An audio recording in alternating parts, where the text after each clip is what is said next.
ৰূপম দাক সকলোৱে চিনি পায়। ৰূপম দাৰ অৱশ্যে কিতাপ ওলাইছে, ৰূপম দাই দিনে নিশাই গাড়ী চলাই বুলি তেওঁ নিজে কৈছে, কিন্তু তথাপিতো মানে স্থবিৰ হোৱা নাই, মানুহজন দেখাতো হেণ্ডচাম হৈ আছে। ৰূপম দাৰ পৰিয়ালৰ কথা অকণমান জানি লওক। ঘৰতে ধৰক দেউতা ককাইটোৰ কথা গম পালেই যে আপোনালোকে যে ৰূপম দাৰ ককায়েকে চাকৰি কৰে কানাডাত, আৰু টয়টা কোম্পানীত কৰে, কিন্তু ৰূপম দাই নিজে নিশা বা দিনত ছুপাৰ চলায় আৰু পৰিয়াল পোহপাল দি আছে। মোৰ মাৰ লগত মই থাকোঁ, মা দেউতাৰ ঘৰত তিনিচুকীয়াত যিটো আমাৰ ঘৰ, আৰু মোৰ ৱাইফ আছে, মোৰ ল'ৰা ছোৱালী চাৰিটা, ডাঙৰজনী মাষ্টাৰ্ছ, তাৰপিছত ল'ৰাটোৱে BCA কৰিছে ফাৰ্ষ্ট ইয়েৰ, তাৰপিছত ছোৱালীজনী ক্লাছ 10ত আৰু সৰুজনী ক্লাছ 7ত। তাৰপিছত কুকুৰ মাছ এইবোৰ পেলাই মোৰ পৰিয়ালটো সকলোৱে লয়, চব তিনিচুকীয়াত থাকে। ল'ৰা গুৱাহাটীত, ছোৱালীও এতিয়া গুৱাহাটীলৈ আহিব, তাই পুনেত আছিলে, পুনেৰ পৰা আহিলে, এতিয়া গুৱাহাটীত আহিব। তো সেইটো পৰিয়াল লৈ আছোঁ। আৰু বিশেষকৈ মই বাছৰ লগত জড়িত, বাছ চলাই ঘূৰি ফুৰোঁ ৰাতি ৰাতি, পৰিয়ালক দিনত পাওঁ, আৰু কেতিয়াবা ছুটি ল'লে দিনীয়াতে পাওঁ। চবতকৈ মই মানে ৰাজ মানে কথা এটা জানিবলৈ মন গৈছে, ধুনীয়া হৈ থকাৰ কৃতিত্বটো ধুনীয়া হৈ আছে, মই দেখাৰ পৰা একে আছে। বয়সৰ কথা নুশুনো, যেনেকৈ গাভৰু ছোৱালী বয়সৰ কথা নুশুনে, মই ৰূপম দাকো নাহিলা, বেছি দিন নাই, 50 হ'ব আৰু আমি প্ৰায় সমসাময়িক, মোৰো একে ওচৰা ওচৰি। এই তৈল প্ৰতিষ্ঠানৰ শুভ উদ্বোধনী অনুষ্ঠানৰ মুখ্য অতিথি হিচাপে নিমন্ত্ৰণ জনাই অনা আমাৰ মাজত উপস্থিত থকা বিশিষ্ট লেখক তথা লাইফ অফ এ ড্ৰাইভাৰৰ স্ৰষ্টা শ্ৰীযুত ৰূপম দত্ত ডাঙৰীয়া আছে। আমি দত্ত ডাঙৰীয়াক শুভ উদ্বোধনী ভাষণ প্ৰদান কৰিবলৈ অনুৰোধ জনাইছোঁ। নমস্কাৰ সকলোলৈ, বিশেষকৈ ইয়াক মঞ্চত উপবিষ্ট সকলো ব্যক্তিলৈ মই হিয়া ভৰা শুভেচ্ছা শ্ৰদ্ধা যাচিলোঁ, আৰু বাকী সকলোলৈ মই হিয়া ভৰা মৰম দিলোঁ। আচলতে মোৰ সৌভাগ্য কি কৰি এখন কিতাপ লিখিছিলোঁ, এনেদৰে মৰম পাইছোঁ। এনেধৰণৰ ইমান বিজ্ঞ ব্যক্তিসকল থাকোঁতে মোক মাতি আনিছে, বিশিষ্ট ব্যক্তি এটা মৰ্যাদা দিছে। কেতিয়াবা ভাবুক হৈ পৰোঁ, চকু পানী ওলাই, দুখো লাগে, কি কৰি আছোঁ, কি কৰি থকা নাই। চাবলৈ গ'লে মোৰ কাম হ'ল নাইট ছুপাৰ চলোৱা, গাড়ী চলোৱাই মোৰ কাম। ৰাতিপুৱাৰ পৰা ৰাতিলৈকে গাড়ীয়ে চলাই থাকোঁ। তাৰ মাজত এনেকুৱা ধৰণৰ কামবোৰ যেতিয়া নিমন্ত্ৰণ পাওঁ অলপ ভাল লাগে, অলপ নহয় বহুতেই ভাল লাগে। বিশেষকৈ গৌৰীৰ বিষয়ে মই জানিছিলোঁ, মোৰ ভাতৃ আমাৰ অসীমৰ পৰা, কিয়নো অসীমৰ লগত মোৰ বহুত দিনৰ পৰা এটা ৰিলেশ্যন আছে। তাৰ ঘৰলৈ গৈ থাকোঁ মই, তাৰ ঘৰৰ ওচৰৰে ল'ৰাই যেতিয়া মোক ফোন কৰি কৈছিলে, মই এবাৰো সোধা নাছিলোঁ কেতিয়া কি কথা, মই আহিম বুলিয়ে কৈছিলোঁ। কিন্তু ইণ্টাৰেষ্টিং, আজি মোৰ ৰূপাই কলেজত বিৰাট ডাঙৰ প্ৰগ্ৰেম এটা আছিলে, অলপ ভুল বুজাবুজি হ'ল, মই এইফালে আহিলোঁ, সেইটো কেঞ্চেল হৈ থাকিলে। কিন্তু যিয়ে হওক যিয়ে নহওক, মানুহে সপোন দেখিব লাগে। মই এই কথাবোৰ সদায় কওঁ, অলপ ভাবুক হৈ যাওঁ এনেকুৱা ধৰণৰ জীৱনৰ অভিজ্ঞতাবোৰ কওঁলে। মানুহে সপোন দেখিব লাগে চকু খুলি, আৰু সেই সপোনৰ পিছত যেতিয়া মানুহে দৌৰে, নিশ্চয় সপোনটো ফলৱৰ্তী। আমাৰ গৌৰী একদম জ্বলন্ত প্ৰমাণ কৈছে, 18 চনতেই এইখিনি ষ্টাৰ্ট কৰা, আজি গৈ পেলাই আৰম্ভ হৈছে। বহুত মানুহে হতাশ হ'লহেঁতেন, বহুত মানুহে কামটো আধাত এৰি দিলেহেঁতেন। লাগি থাকিব লাগে। মই ভাবোঁ জীৱনটোত এটা জেগাত কুঁৱা খান্দিলেহে পানী ওলায়, 10 জেগাত আমি যদি কুঁৱা খান্দো, পানী পাবলৈ অলপ দিগদাৰ হয়। সাধাৰণতে এনেকুৱা পেট্ৰল ডিপুবোৰত আমি ঘূৰি ফুৰোঁ, এই গোটেই এৰিয়াটোত কিমান বাৰ মই লাইফত অহা যোৱা কৰিলোঁ কোনো হিচাপ নাই। প্ৰত্যেক ৰাতি যাওঁ, প্ৰত্যেক ৰাতি এবাৰ যাওঁ, পিছৰ ৰাতি এইফালে আহোঁ, এইখিনি দিয়ে। বৃহত্তৰ বাদলিপাৰ পৰাৰ পৰা কমাৰ গাঁৱলৈকে পেট্ৰল ডিপু নাই ইয়াত। এইটো খুব ধুনীয়া জেগা, আৰু বিশেষকৈ বহুত ডাঙৰ জেগা। ইয়াত ট্ৰাকৰ কাৰণে এইটো খুবেই ভাল হ'ব, কিয়নো পেট্ৰল ডিজেলত বাছবোৰে কি কৰে, আমাৰ যিহেতু গুৱাহাটী যায়, মেঘালয়ত ভৰালে 2 টকামান কম কৰে, সেইটো কাৰণে বেছিভাগ বাছে তাতে ভৰাই তেল। কিন্তু যিবোৰ ডে নাইট চলে সেইবোৰ বাছে মাজত ভৰাই। মই মানে আশাবাদী যে এই ঠাইটুকুৰা একদম চেণ্টাৰত পৰে, আৰু ইয়াত গাড়ী আহিব, আৰু বিশেষকৈ ট্ৰাক চাক।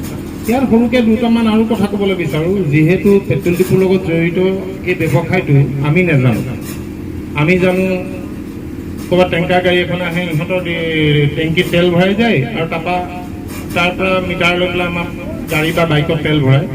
সাধাৰণতে ইয়াত আমি বিহাৰী মানুহে দেখোঁ, যিখিনিয়ে দিয়ে। এই কথাটো সকলোৱে মন কৰে, কিন্তু বুজি নাপায়। কি সৰু সুৰা কিবা কিবি থাকিব পাৰে নাজানো। মই আশা কৰিম এই ইয়াৰ ওচৰে পাঁজৰে যিবোৰ দুখীয়া ঘৰৰ ল'ৰা ছোৱালী আছে, যিবোৰে বাহিৰলৈ গৈ পেলাই কাম কৰিছে, তেনেকুৱা ধৰণৰ ল'ৰা ছোৱালীবোৰক ইয়ালৈ মাতি এওঁলোকৰ লগত অলপ ট্ৰেইনিং দিয়াব লাগে। অনাগত দিনত সেইখিনি ল'ৰা ছোৱালীক আমি গঢ় দি পেলাই তুলিব লাগে যে এওঁলোক নহ'লেও যাতে আমি চলিব পাৰোঁ। সকলো কাম কি বঙালী বিহাৰীয়ে কৰিব নেকি? আমাৰ অসমীয়াবোৰে কাম কেতিয়া কৰিব? ইয়াতো বহুত ল'ৰা আছে ন বেংগলোৰত গাড়ী চলায়। বহুত ল'ৰাই মোলৈ ফোন কৰে। কালি এজনে মোক মাতিছে, আপুনিও আহক বোলে বেংগলোৰলৈ ট্ৰাক চলাব। মই কৈছোঁ যাম মোলৈ। কথাটো কৈছোঁ, বেংগলোৰলৈ কি হ'ল? আমাৰ অসমত কেলে নহয়? কথাটো ইয়াত আমাক দৰমহা দিয়ে ইয়াত 15,000, বেংগলোৰত দৰমহা দিছে 40,000 টকা একেখন ট্ৰাক কণ্টেইনাৰ। ডিফাৰেঞ্চবোৰ সেইবোৰ। তাত ইঞ্চুৰেঞ্চ দিয়ে, 1 মাহত 4 দিনৰ ছুটি, মানে তাৰ ফেচিলিটিবোৰৰ কথা কৈছে। কিমান লিগেল? আপুনি তাত কামত জইন কৰাৰ লগে লগে এটা ইঞ্চুৰেঞ্চ। আমাৰ ইয়াত মালিকে কেতিয়াও নিদিয়ে। এইবোৰ আমি প্ৰতিবাদ কৰি কৰি আমনি পাইছোঁ। এইবোৰ কথা কেলৈ কৈছোঁ জানে? এই মানুহবোৰ যে আহিছে তেওঁলোকক মই অলপো বেয়া পাবলৈ নকওঁ। তেওঁলোকে ভাৰতৰ ভিন্ন জেগাত গৈ পেলাই তেওঁলোকে কাম কৰিব পাৰিব, কিন্তু আমাৰ অসমৰ অসমীয়াকেইটাই ইয়াতে কাম কৰিব লাগিব। সেইকাৰণে কৈছোঁ যে আমাৰ আশে পাশে যিখিনি নিজৰ ল'ৰা আছে, মই অসমীয়া বুলি ক'লে ইয়াত কেতিয়াও নুবুজিব যে দত্ত, কলিতা, বৰা, গোহাঁই এইখিনি অসমীয়া। অসমৰ চাৰিসীমাৰ ভিতৰত বাস কৰা প্ৰতিজন মানুহ যি অসমৰ অসমীয়াক ভাল পায় তেওঁৱে অসমীয়া। তাত বিহাৰীও হ'ব পাৰে, বেংগলীও হ'ব পাৰে, কিন্তু বহিৰাজ্যৰ পৰা অহা মানুহে আমাৰ ইয়াত কাম কিয় কৰিব লাগে? আমাৰ ইয়াত স্কিলৰ অভাৱ কাৰণে কাম কৰিব লাগে। সেইকাৰণে মই কৈছোঁ ইয়াত থলুৱা ল'ৰাক আনি পেলাই এওঁলোকৰ লগত ট্ৰেইনিং দিয়াব লাগে আৰু সময়ত তেওঁলোকক আঁতৰাই পেলাই আমাৰ থলুৱা ল'ৰা দি পেলাই কাম কৰাব লাগে। মই ভাবোঁ তেনেকৈ।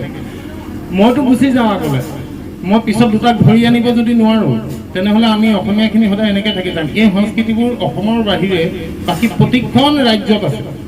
আজি মই যদি এখোজ আগলৈ যাওঁ, মই পিছৰটোকো এখোজ আগলৈ আনো, কিন্তু আমাৰ ইয়াত কি কৰে, মই আগলৈ গ'লে মোক 3টাই পিছলৈ ধৰি টানে, যিটোক আমি সচৰাচৰ কেঁকুৰা বুলি কওঁ। আমি নিজেই নিজক কওঁ। এনেকুৱা ধৰণৰ কথাবোৰ সাধাৰণতে এনেকুৱা হ'ব দুধুনি মুহূৰ্তত ক'ব নোৱাৰি, কিন্তু খুব কিছুমান থাকে বুকুৰ মাজত জ্বলি থাকে। যেতিয়া মই ৰাতি গাড়ী চলাই থাকোঁ, জ্বলি জ্বলি চলাওঁ গাড়ী। সাধাৰণতে মই যদি সেই সময়ত ঠিককৈ পঢ়িলেতো মই এতিয়া নাচাত থাকিলোঁ, কোনো কেছ নাই। মই পঢ়া শুনাত বহুত ভাল আছিলোঁ। মোৰ বাইদেউ দাদা চব বাহিৰতে থাকে। ময়ো গৈ নাচাত এতিয়া ডাঙৰ ইঞ্জিনিয়াৰ হৈ থাকিলোঁ আছিলে, কিন্তু অসমৰ মাটিয়ে মোক ধৰি ৰাখিলে, অসমত ইয়াত ৰাখিলে। মই গাড়ী চলাওঁ, মোৰ লাজ নালাগে ক'বলৈ। মোৰ ভাল লাগে, মই ড্ৰাইভিং কৰোঁ, মোৰ ল'ৰা ছোৱালীক পঢ়াইছোঁ, মোৰ ঘৰ সংসাৰ আছে ধুনীয়া, ময়ো থাকোঁ বিন্দাছ, কোনো মোৰ টেনশ্যন নাই। কিন্তু ভাবোঁ জীৱনটো পালোঁ যেতিয়া অসমীয়া আৰু অসমৰ কাৰণে কিবা এটা কৰোঁ। মই হাতত বন্দুক লৈ পেলাই বিদ্ৰোহ কৰিব নোৱাৰোঁ, সেইখিনি মই নাজানো।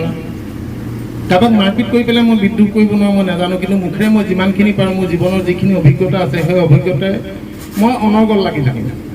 অনৰ্গল লাগি থাকিম অসম আৰু অসমীয়াৰ যাতে ভাল হওক, আৰু য'ত ভুল দেখিম তাততো জঁপিয়াই পৰিম। লাগিলে মই মৰিম, কাটিম, সেইবোৰ পিছৰ কথা। এনেকুৱা ক্ষেত্ৰত এটা অসমীয়া ল'ৰাই এই বৃহৎ এটা প্ৰজেক্ট হাতত লৈছে, এইটোতো চেলুট দিব লাগে তাক, গৌৰীশংকৰক। মই যিহেতু গাড়ী লাইনৰ লগত জড়িত, মই যিমান এনেকুৱা গাড়ী পাম, মইতো চবকে কওঁ মোৰ ভাইটি পেট্ৰল ডিপু আছে, তালৈ যাম, কিবা প্ৰব্লেম হ'ব তাত সোমাবি। এইটো একদম নিঃসন্দেহে মই তাক মোৰ ফালৰ পৰা যিখিনি পাৰোঁ, মই যিখিনি প্ৰচাৰ কৰিব লাগে মোৰ ফালৰ পৰা, মই সেইখিনি কৰিমেই। কিন্তু মই তাকো এটা অনুৰোধ কৰিছোঁ, যিটো মই এই থলুৱা ল'ৰাখিনিৰ কথা ক'লোঁ। ইয়াত আমাৰ গোটেই কমাৰগাঁও অঞ্চলত বহুত ল'ৰা আছে, বহুত আছে, যিবোৰ ল'ৰা বাহিৰলৈ যোৱাৰ মনত পৰিকল্পনা কৰি আছে। কিমান টকা দৰমহা পাব? 10,000, 15,000 টকা, তাতকৈ বেছি টকা ইয়াত পাব।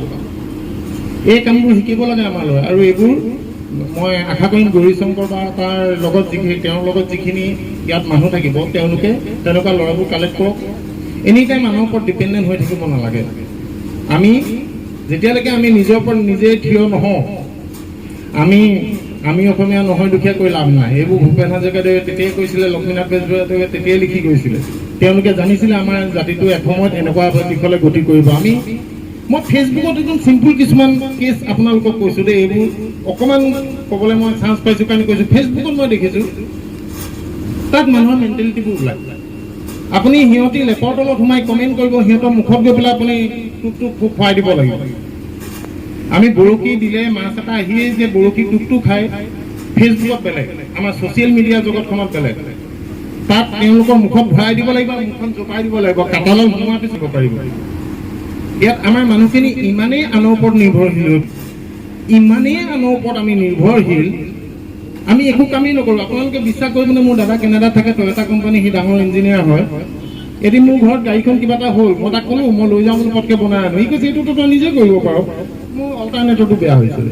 মই আকৌ নিজে কেনেকৈ কৰিম? সি কৈছে এইবোৰ কাম বোলে আমি নিজে কৰোঁ। আমি এমাজনত 5 নম্বৰ চাই অৰ্ডাৰ দিওঁ, আহে সেইটোতো মই নিজে ফিটিং কৰিম। তাৰপিছত সি অৰ্ডাৰ দিলে, আহিলে সি নিজে ফিটিং কৰিলে গাড়ী। একে মাক বাপেকৰ দুটা ল'ৰা, এটা মই এটা দাদা, দুটাই থিংকিংটো চক। মই লৈ গৈছিলোঁ গেৰেজলৈ যে এইটো অল্টাৰনেটিভটো বদলাই আনো, আৰু মোৰ দাদাই ক'লে এইটো কেলৈ বদলাবি এনেই মেকানিক খৰচখিনি দি, সেইটো পাৰ্চ নাম্বাৰ চাই উলিয়াই পাৰ্চ নাম্বাৰ চালে, ফটো মাৰিলে, এমাজনত অৰ্ডাৰ দিলে, দুদিনত আহিলে, খুলিলে, লগালে, হৈ গ'ল গাড়ী।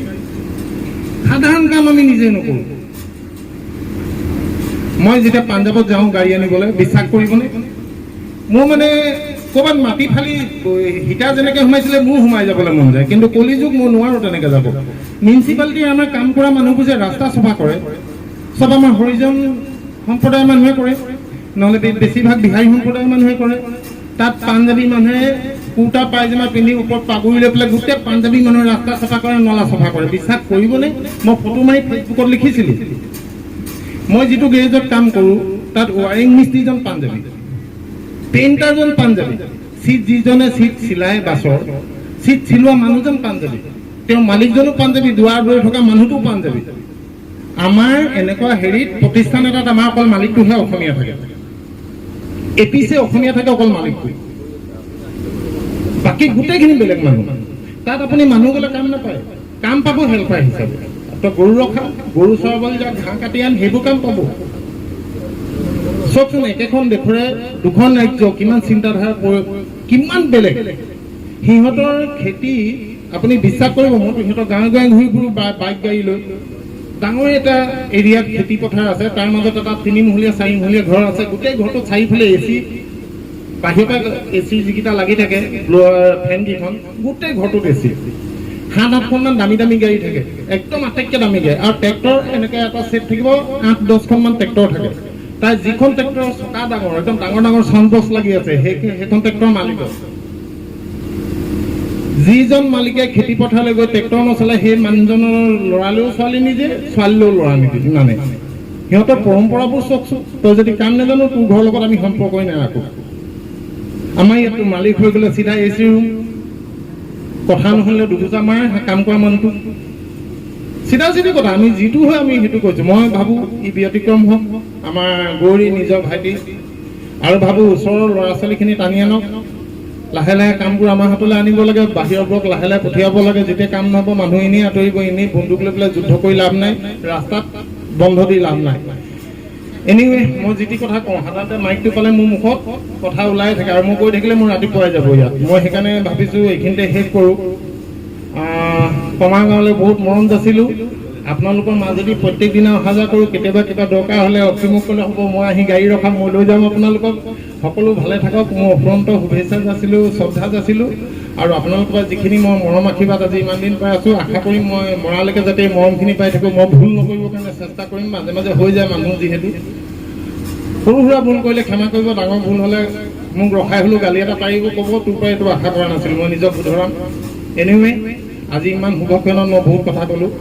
মই গৌৰী বহুত এটা উজ্জ্বল ভৱিষ্যত কামনা কৰিলোঁ। বিশেষকৈ বাইদেউ ইমান ধুনীয়াকৈ তেওঁৰ কথা ক'লে, যেতিয়া শিক্ষাগুৰুৰে আশীৰ্বাদ দিয়ে, যেতিয়া মাক দেউতাকৰ আশীৰ্বাদ থাকে, সেই মানুহ পৃথিৱীত কোনো ৰাখিব নোৱাৰে। গৌৰী ব্যতিক্ৰম, বৰ ভাল লাগিলে। থেংক ইউ ছ' মাছ, সকলো ভাল থাকক। ৰূপম দত্ত, কেবিনৰ ইপাৰে যিগৰাকী ব্যক্তি, তেওঁ পেছাত চালক। ঠিক আছে, আপোনাক ভাল লাগে লগ পাই দেই। মোৰ এইটো ৰোমাঞ্চ আপডেট ইউটিউব চেনেল ভাল হওক, এই ইউটিউব চেনেলটো আপোনালোকে চাওক। ইয়াত মই আগতেও চাইছোঁ, সঁচাকৈ আপোনাৰতো ভাল লাগে। এনিৱে সকলোৱে ছাবস্ক্ৰাইব কৰিব, চাব। এইটো যিখিনি আপোনালোকে জানিবলগীয়া নিউজ ইয়াৰ পৰা পাই থাকিব, ধুনীয়া ধুনীয়া খবৰ পাই থাকিব, আপোনালোকে চাব ইয়াত। ঠিক আছে, ঠিক আছে, বাই বাই। ভিউৱাৰসকল, আজি এটা পবিত্ৰ মুহূৰ্ত, মোৰ নিজৰে মনটো আনন্দ লাগি আছে। আৰম্ভণিৰ হ'ব, তাৰ আৰম্ভণি এতিয়া 5 লিটাৰ পেট্ৰল বা 5 লিটাৰ ডিজেল উলিয়াই ইয়াত যিটো প্ৰচিডিঅ'ৰ আছে, মানে পৰীক্ষা কৰিব, পৰীক্ষা কৰাৰ পাছত পাব্লিকৰ কাৰণে মুকলি কৰি দিব। আজি এয়া নতুন তেল ডিপু শুভাৰম্ভণি। আৰু প্ৰথমগৰাকী গ্ৰাহক আমাৰ আছে, ৰৈ আছে। খুব ভাল লাগিছে, আজি এটা নতুন তৈল প্ৰতিষ্ঠান মানে আৰম্ভ কৰিছে গৌৰীশংকৰ বৰুৱাই, কমাৰগাঁও নিবাসী তেখেতৰ লগত মোৰ বন্ধুত্ব আছে, ভাতৃপ্ৰতিম তেওঁ বন্ধু। গতিকে তেওঁলৈ আজি তৈল প্ৰতিষ্ঠানত মই এতিয়া তেল ভৰাবৰ কাৰণে আহিছোঁ। প্ৰথমগৰাকী কাষ্টমাৰ হয় হয় হয়, ধন্যবাদ জনাইছোঁ। এয়া প্ৰথমগৰাকী কাষ্টমাৰ GS ফুৱেল ষ্টেচনৰ প্ৰথমগৰাকী কাষ্টমাৰ হিচাপে আছে আমাৰ এয়া গৌৰী আছে। আমি পৰিৱেশটো দেখুৱাইছোঁ। আপোনালোককো অনুৰোধ জনাওঁ যে আহোঁতে যাওঁতে প্ৰয়োজনীয়ত আপোনালোকে ইয়াৰ পৰা পেট্ৰল ডিজেল দুয়োটাই ইয়াৰ পৰা আপোনালোকে ল'ব পাৰিব। আৰু দামটো যিটো দাম হ'ব আৰু ইয়াতে কমাই দিয়াৰ বঢ়াই দিয়াৰ কাহিনী নাই। যিটো ৰেট চলিব সেইটো ৰেটেই আপোনালোকৰ কাৰণে হ'ব। কিন্তু পিয়'ৰ যে পাব সেইটোত খাটাং, পিয়'ৰ যে তেল পাব সেইটো খাটাং বুলি আমি জনাইছোঁ আপোনালোকক। এয়া গৌৰী শংকৰ নিজে টিপি দিছে আৰু এয়া তেল ইয়াত কণ্টেইনাৰটো 5 লিটাৰ টেষ্টিঙৰ কাৰণে উলিওৱা হৈছে। তাৰপাছতে প্ৰথম কাষ্টমাৰ হিচাপে এখেতক দিব।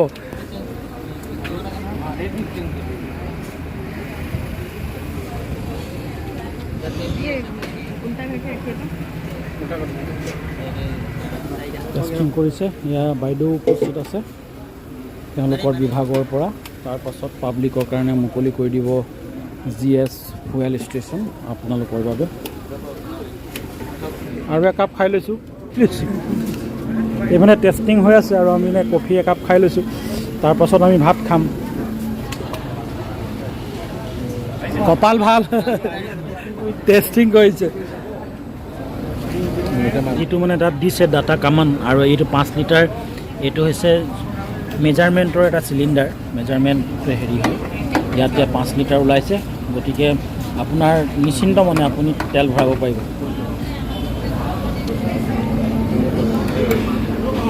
এয়া টেষ্টিং হৈ গ'ল 5 লিটাৰ।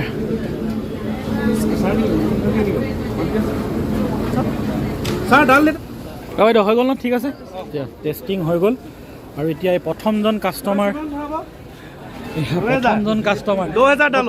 প্ৰথমে লিখি ৰাখিব দেই। প্ৰথমজন কাষ্টমাৰৰ নাম হে 2000 ৰেডি আছে। এয়া প্ৰথম তেল ভৰোৱা আৰম্ভ আজিৰে পৰা। সোমাইছে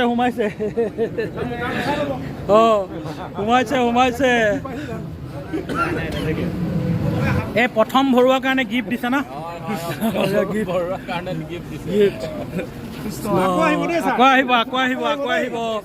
আকৌ আহিব দেই, আকৌ আহিব সদায় ইয়াতে।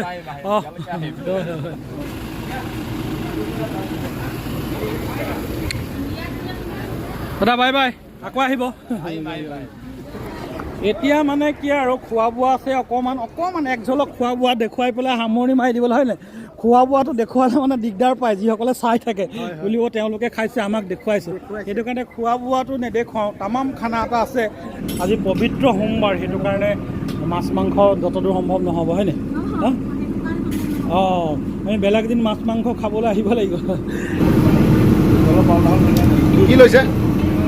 এই আৰম্ভ কৰিছোঁ। প্ৰথমতে জেলপি এটা লৈছোঁ। মিঠা খাব নাপায় বুলি কয়, এতিয়া বয়স হৈছে তথাপিও ডায়েবেটিছ নাই বাৰু, সেইকাৰণে লৈছোঁ। ভাল লাগিছে। কৰি আজি প্ৰথম আৰম্ভ কৰিছোঁ। অকণমান আতিথ্য দিছে। এনেইতো হাঁহ মাংস হ'লেইহেঁতেন, কিন্তু আজি পবিত্ৰ সোমবাৰ, সেইটো কাৰণে নিৰামিষে আৰম্ভ হৈছে। সাংঘাতিক টেষ্টি হৈছে। আপোনালোক অহা হ'লে বাৰু পালেহেঁতেন। হাঁহটো পিছত হ'ব, হাঁহটো বাকী পাছত হ'ব।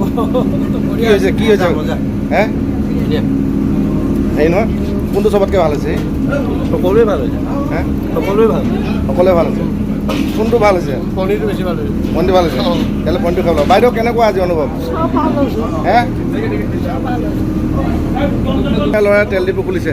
খানাটো কেনেকুৱা হৈছে এতিয়া?